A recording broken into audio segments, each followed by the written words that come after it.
আসসালামু আলাইকুম ওরহমতুল্লাহি ওবারাকাতু। প্রতিটি হিজরি মাসের ১৩, ১৪ ও ১৫ তারিখ চাঁদের আলোয় আলোকিত এই ৩টি দিনকে বলা হয় আইয়ামে বীজ। আর এই দিনগুলোতে রোজা রাখা রাসূলে করিম সাল্লাল্লাহু আলাইহি ওয়াসাল্লামের এক অনন্য ও অত্যন্ত ভালোবাসার সুন্নাহ। আইয়ামে বীজের রোজার ফজিলত সম্পর্কে সহিহ বুখারী ও মুসলিমের বর্ণনায় এসেছে, রাসূলুল্লাহ সাল্লাল্লাহু আলাইহি ওয়াসাল্লাম বলেছেন, প্রতি মাসে ৩ দিন রোজা রাখা সারা বছর রোজা রাখার সমতুল্য।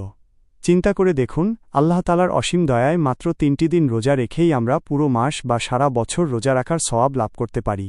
অন্য এক হাদিসে হজরত আবু হুরায়রা বলেন, আমার খলিল সাল্লাল্লাহু আলাইহি ওয়াসাল্লাম আমাকে ৩টি বিষয়ের ওসিয়ত করেছেন। প্রতি মাসে ৩টি করে রোজা রাখা, ২ রাকাত চাশতের নামাজ পড়া এবং বিতরের নামাজ পড়ে ঘুমানো। সহিহ বুখারী, পবিত্র কোরআনে আল্লাহ তাআলা ঘোষণা করেছেন, কেউ একটি সৎকাজ করলে সে তার ১০ গুণ প্রতিদান পাবে। সূরা আল আনআম ১৬০। এই হিসাবে ৩ দিনের রোজার সওয়াব ১০ গুণ বেড়ে দাঁড়ায় ৩০ দিনে, অর্থাৎ পুরো একটি মাসের সমপরিমাণ। এ যেন এক অল্প আমলে বিশাল প্রাপ্তি।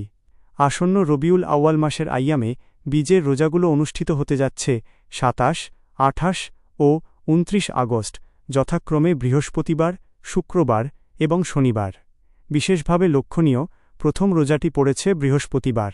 ফলে এই একদিনের আমলেই আমরা একসঙ্গে ২টি সুন্নাহর সওয়াব আশা করতে পারি, আইয়ামে বীজের সুন্নাহ এবং বৃহস্পতিবারের সাপ্তাহিক রোজার সুন্নাহ। জীবন ক্ষণস্থায়ী আর সুযোগগুলো সীমিত। হয়তো আমাদের এই ছোট্ট ও আন্তরিক আমলটি কিয়ামতের কঠিন দিনে আল্লাহর রহমত ও নাজাতের মাধ্যম হয়ে দাঁড়াবে। আসুন আমরা আগে থেকেই সাহরির প্রস্তুতি নেই এবং এই সুন্নাহটি পুনরুজ্জীবিত করি। আল্লাহ তাআলা আমাদের সবাইকে সুন্নাহ অনুযায়ী জীবন গড়ার তৌফিক দান করুন। আমিন।